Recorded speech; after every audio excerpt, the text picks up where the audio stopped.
जय हिंद दोस्तों, MPPSC 2.0 में आप सभी का स्वागत है। दोस्तों आज के इस वीडियो में हम लोग बात करने वाले हैं MPPSC प्रीलिम्स 2020-21 के लिए महत्वपूर्ण प्रश्न। तो चलिए स्टार्ट करते हैं। आज का हमारा पहला प्रश्न है, ताम्र संदूषण से बचाने के लिए पीतल के बर्तनों पर सामान्यतः किस धातु की परत चढ़ाई जाती है। यदि आप ऑप्शंस को देखते हैं तो इसमें ऑप्शन 4 जो टिन है, रांगे की जो परत है वो चढ़ाई जाती है। तो इसमें ऑप्शन डी आपका इसमें क्या हो जाएगा, सही हो जाएगा। अगला प्रश्न देखते हैं,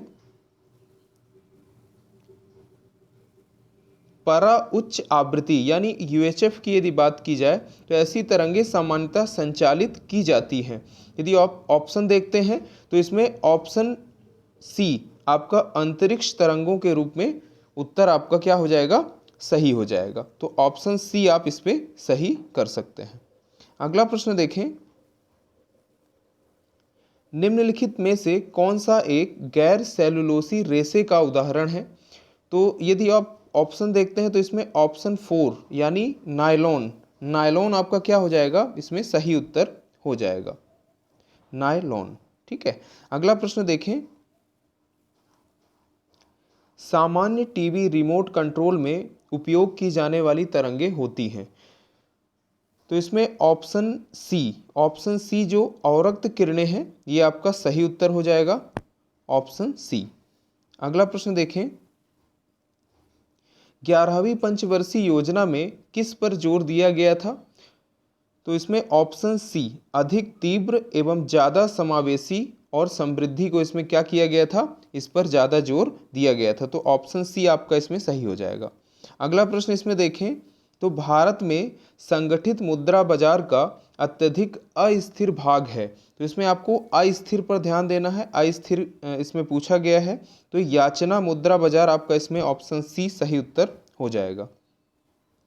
अगला प्रश्न देखें, जनहित याचिका की अवधारणा की शुरुआत किस देश से हुई थी। तो इसमें 4 ऑप्शन है, आप देखेंगे तो इसमें ऑप्शन बी यानी संयुक्त राज्य अमेरिका आपका क्या हो जाएगा, ये सही उत्तर हो जाएगा। अगला प्रश्न इसमें देखें, भारत के नियंत्रक एवं महालेखा परीक्षक को उसके पद से हटाए जाने की प्रक्रिया निम्नांकित में से किसके समान है। ठीक है। तो यदि ऑप्शन देखेंगे आप तो इसमें ऑप्शन सी यदि देखेंगे उच्चतम न्यायालय का न्यायाधीश, ये आपका सही उत्तर हो जाएगा। इसमें ऑप्शन सी आपका सही उत्तर हो जाएगा। अगला प्रश्न देखें, इसमें निम्नांकित में से कौन सी भारतीय संसद की वित्तीय समितियां हैं। ठीक है, आपको वित्तीय समितियां ध्यान रखना है। तो वित्तीय समितियों की जब बात की जाएगी तो लोक लेखा समिति, प्राक्कलन समिति और लोक उपक्रम समिति तीनों हैं। तो इसमें उपरोक्त सभी जो आपका उत्तर है वो सही हो जाएगा। अगला प्रश्न देखें, भारतीय संविधान के अनुच्छेद 87 के अंतर्गत भारत का राष्ट्रपति अभिभाषण देता है। ठीक है, तो अभिभाषण देता है, इसमें सभी जितने भी ऑप्शन हैं ये सभी काफ़ी क्लोज हैं। ठीक है, तो इसमें देखेंगे आप संयुक्त बैठक, ये आप देखेंगे इसमें ये नहीं होगा। उसके बाद संयुक्त अधिवेशन, ये भी नहीं होगा। उसके बाद देखेंगे तीसरा ऑप्शन संसद के दोनों सदनों में संयुक्त सत्र, ये भी नहीं होगा। इसमें जो ऑप्शन डी है, एक साथ संवेद संसद के दोनों सदनों में अभिभाषण करता है अनुच्छेद 87 के तहत। ठीक है, तो ऑप्शन डी आपका इसमें सही हो जाएगा। अगला प्रश्न देखें, निम्नांकित में से कौन सी तारीख आपको बतानी है, भारत के राष्ट्रपति ने अपनी शक्तियों का प्रयोग करते हुए उद्घोषणा द्वारा यह घोषणा की कि गंभीर आपात विद्यमान है जिसके कारण आंतरिक अशांति से भारत की सुरक्षा को गंभीर खतरा है। ठीक है, तो ये आपको डेट बतानी है। इसमें डायरेक्ट प्रश्न पूछा गया है आपसे। तो तीसरा ऑप्शन आपका जो है 25 जून 1975। ठीक है, ये आप डेट याद रखें। ठीक है, ये सही उत्तर होगा। अगला प्रश्न इसमें देखें, भारत के संविधान के अनुच्छेद 240 की बात की गई है। इसके अंतर्गत देखें तो कुछ संघ राज्य क्षेत्रों के लिए विनियम बनाने की राष्ट्रपति की शक्ति के संदर्भ में निम्न में से कौन सा युग्म सही सुमेलित नहीं है। ठीक है, तो इसमें नहीं को आपको देखना है, बाकी कौन सुमेलित है उसको आप देख लें। ठीक है, तो पहला ऑप्शन देखेंगे 241 का ये अंडमान निकोबार, ये सही है। ठीक है, दूसरा देखेंगे 241 का लक्षद्वीप, ये भी सही है। तीसरा देखें ये 241 गा, ये आपका इसमें गलत ऑप्शन है। ठीक है, और 241 घा दमन दीव, ये आपका सही है। ठीक है, तो आपका जो इसमें सही उत्तर हो जाएगा वो कौन सा होगा, तो इसमें आपका सही उत्तर होगा ऑप्शन सी, ये नहीं है। ठीक है, अगला प्रश्न देखें इसमें, निम्नलिखित निर्णयों में किसका संबंध मूल अधिकारों से है। तो मूल अधिकारों की यदि बात की जाएगी तो आप देखेंगे गोलकनाथ बनाम पंजाब राज्य की यदि बात की जाए तो ये है, केशवरन भारती बनाम केरल राज्य ये भी है, और ए.के. गोपालन बनाम मद्रास राज्य ये भी है। इस प्रकार ये सभी सही हैं। ठीक है, तो उपरोक्त सभी आपका इसमें ऑप्शन डी सही उत्तर हो जाएगा। अगला प्रश्न देखते हैं, भारत के उच्चतम न्यायालय के न्यायाधीश की आयु ऐसे प्राधिकारी द्वारा और ऐसी रीति से आधारित की जाएगी जिसका संसद विधि द्वारा उपबंध करे। किस संविधान संशोधन द्वारा यह उपबंध किया गया है। तो आपको संविधान संशोधन बताना है, कौन सा होगा इसमें, तो इसमें हो जाएगा आपका ऑप्शन ए, यानी 15वां संविधान संशोधन द्वारा यह उपबंध किया गया है।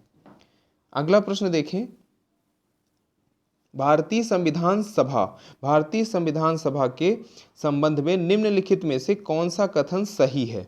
ठीक है, तो कौन सा कथन सही है ये आपको देखना है। यदि आप सिलेबस देखेंगे तो उसमें ये सारे जितने भी प्रश्न कराए जा रहे हैं सभी टॉपिक वाइज हैं, टॉपिक से उठाए गए हैं ये सारे प्रश्न, और पिछली परीक्षाओं में जो पीसीएस परीक्षाएं हुई हैं, चाहे आरएएस हो चाहे यूपी पीसीएस हो, इनसे ये प्रश्न लिए गए हैं। ठीक है, तो आप देखेंगे इसमें यदि सभी ऑप्शंस को आप देखेंगे तो इसमें जो पहला ऑप्शन है आपका, यह वयस्क मताधिकार पर आधारित नहीं थी एवं कई समितियों के माध्यम से कार्यरत थी। तो इसका जो पहला ऑप्शन है ये आपका सही हो जाएगा। ठीक है, अगला प्रश्न देखते हैं, Gandhian constitution for free India यह किसकी पुस्तक है। ठीक है, तो आप देखेंगे इसमें ये ऑप्शन सी, श्रीमन नारायण अग्रवाल, इनकी ये पुस्तक है। अगला प्रश्न देखें, केंद्रीय विधानसभा का निम्नांकित में से कौन सा निर्वाचन भारत शासन अधिनियम 1919 के तहत हुआ। यदि आप देखेंगे तो सिलेबस में आपको 1919 और 1935 दोनों अधिनियम दिए गए हैं, उनसे प्रश्न आपको मिलेंगे। तो इसमें देखेंगे तो दो निर्वाचन हुए थे, 1926 का और 1945 का। ठीक है, तो ये दोनों आपके सही हो जाएंगे, इसलिए आपका ऑप्शन सी, ए और बी दोनों आपका सही हो जाएगा। ठीक है, ऑप्शन सी सही उत्तर होगा इसका। अगला प्रश्न देखते हैं, पर्यावरण से है ये, जैव विविधता मापने के गणितीय सूचकांकों में से कौन सा एक स्थानीय स्तर पर, क्या बोला गया है, स्थानीय स्तर पर किसी समुदाय आवासीय क्षेत्र में माध्य प्रजाति विविधता को दर्शाता है। तो माध्य प्रजाति विविधता कौन दर्शाता है, तो अल्फा दर्शाता है। कौन सा दर्शाता है, अल्फा, यानी ऑप्शन ए आपका इसमें सही हो जाएगा। अगला प्रश्न देखते हैं, निम्नलिखित में से कौन सी पहाड़ियां राजस्थान में विंध्य पर्वत श्रेणियों का विस्तार है। तो विंध्य पर्वत हमारे यहाँ है, तो ये प्रश्न काफ़ी इंपॉर्टेंट हो जाएगा आपके लिए। तो इसमें देखेंगे डोरा पर्वत से कोई संबंध नहीं है, अलवर पर्वत, गिरवा पर्वत। ठीक है, यदि आप ऐसे भी देखेंगे तो मुकुंदरा आपने सुना हुआ है, मुकुंदरा इसमें क्या हो जाएगा, आपका सही उत्तर हो जाएगा। अगला प्रश्न है, निम्नलिखित में से कौन स्वर्ण सिंह समिति 1976 के सदस्य रहे हैं। ठीक है, यदि आप इनमें ऑप्शंस को देखेंगे तो ये सभी लोग स्वर्ण सिंह समिति में क्या थे, सदस्य थे। ठीक है, ए आर अतुले हो जाएंगे इसमें, और इसके अलावा एस एस रे हो जाएंगे, सी एन स्टीफन हो जाएंगे, इसलिए आपका जो ऑप्शन डी है ये इसका सही उत्तर हो जाएगा। आगे देखते हैं,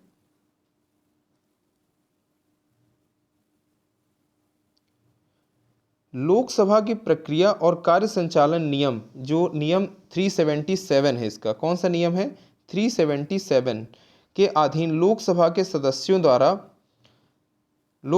सदस्यों द्वारा एक दिन में अधिकतम कितने मामले उठाए जा सकते हैं। तो ऑप्शन इसका ए जो 20 है, 20 मामले उठाए जा सकते हैं एक दिन में। ठीक है, तो ये उत्तर सही हो जाएगा 20, ऑप्शन ए। केंद्रीय सतर्कता आयोग की स्थापना किसकी अनुशंसा पर की गई थी। तो अनुशंसा की बात करें तो इसमें आप हमेशा ध्यान रखेंगे, आपका उत्तर होगा ऑप्शन सी, संथानम समिति, केंद्रीय सतर्कता आयोग। अगला प्रश्न देखते हैं, निम्न में से कौन सा केंद्रीय बजट के राजस्व खाते में सम्मिलित नहीं किया जाता। तो इसमें नहीं पे ध्यान देना है आपको, नहीं किया जाता। ब्याज प्राप्तियां की जाती हैं, कर प्राप्तियां भी होती हैं, सरकारी विभागों व सार्वजनिक उपक्रमों से प्राप्त लाभ तथा लाभांश भी इसमें शामिल होते हैं। केवल एक नहीं होता है, यही आपका उत्तर होगा ऑप्शन डी, अल्प बचतें। अगला प्रश्न देखते हैं, साइंस एंड टेक से ये प्रश्न है। PSLV C-37 के द्वारा एक ही उड़ान में 15 फरवरी 2017, डेट भी याद रखिएगा, 15 फरवरी 2017 को सफलतापूर्वक कितने उपग्रह प्रक्षेपित किए गए? तो आपका उत्तर हो जाएगा इसमें 104। क्या हो जाएगा? 104, यानी ऑप्शन सी। अगला प्रश्न देखते हैं, निम्नलिखित में से कौन सा पॉली हर्बल उत्पाद रक्षा अनुसंधान एवं विकास संगठन द्वारा विकसित नहीं किया गया है? ठीक है, तो नहीं को आपको ध्यान रखना है, इसमें नहीं किया गया है। ठीक है, इसमें आप देखेंगे एग्जिट किया गया है, एम-टूथ किया गया है और ल्यूकोस्किन, तीनों ल्यूकोस्किन, एग्जिट और एम-टूथ, ये तीनों किए गए हैं।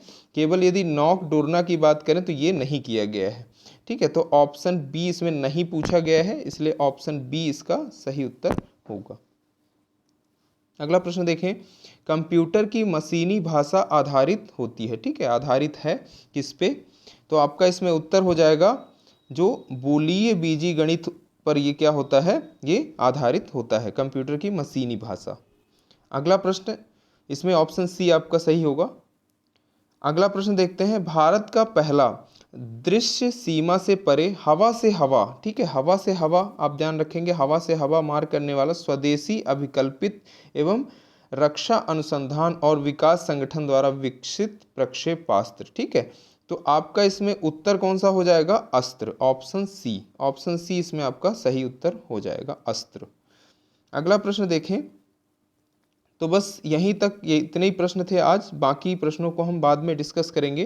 तो इन प्रश्नों के बारे में अपनी राय कमेंट के माध्यम से ज़रूर दें, और यदि ये प्रश्न आपको अच्छे लग रहे हैं तो आप कमेंट के माध्यम से बताएं, तो इसी प्रकार से आपको और भी महत्वपूर्ण प्रश्न जो कि MPPSC प्री 2020 से संबंधित होंगे आपको दे दिए जाएंगे। वीडियो देखने के लिए बहुत बहुत धन्यवाद। जय हिंद।